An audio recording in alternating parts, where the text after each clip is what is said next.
Le langage des larmes. Il y a des larmes de souffrance, des larmes de douleur, des larmes de joie et des larmes de peur. Qui peut comprendre ce langage et tous les mystères qu'il renferme? La grande question, pourquoi les femmes pleurent-elles si souvent? Un jour, un enfant demande à sa mère, « Pourquoi pleures-tu » ? « Parce que je suis une femme, répondit sa maman. « Je ne comprends pas, dit le petit. Et sa mère, le prenant dans ses bras, lui dit, « Tu ne comprends pas, c'est normal, et je pense que tu ne comprendras jamais. » Plus tard, le petit demanda à son père, « Pourquoi maman pleure-t-elle sans raison ?»« Tu sais, mon garçon, répondit le père, « toutes les femmes pleurent sans raison. » Ce fut la seule réponse qu'il put lui faire. Le petit grandit, il devint un homme, mais avait gardé cette question dans son cœur. Pourquoi les femmes pleurent-elles aussi facilement?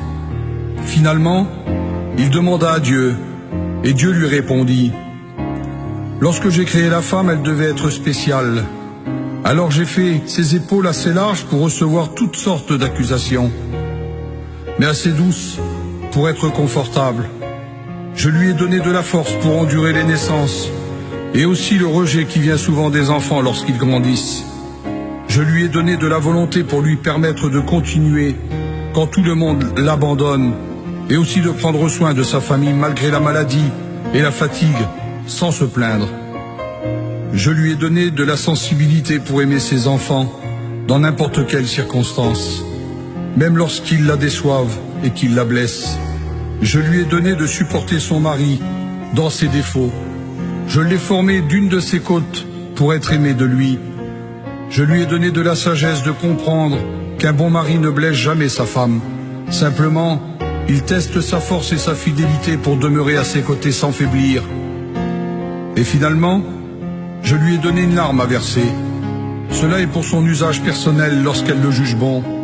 Tu vois, dit Dieu à cet homme, la beauté d'une femme n'est pas dans les traits de son visage, ni dans ce qu'elle porte, ou bien de la façon de se déplacer. Non, la beauté d'une femme doit être dans ses yeux parce qu'ils sont la porte d'entrée de son cœur, cette place où je réside. Le psalmiste disait, recueille mes larmes dans ton outre. Il disait aussi, Éternel, ne reste pas insensible à mes larmes. Alors si tes larmes sont un message, dis comme David, Éternel, entends la voix de mes larmes.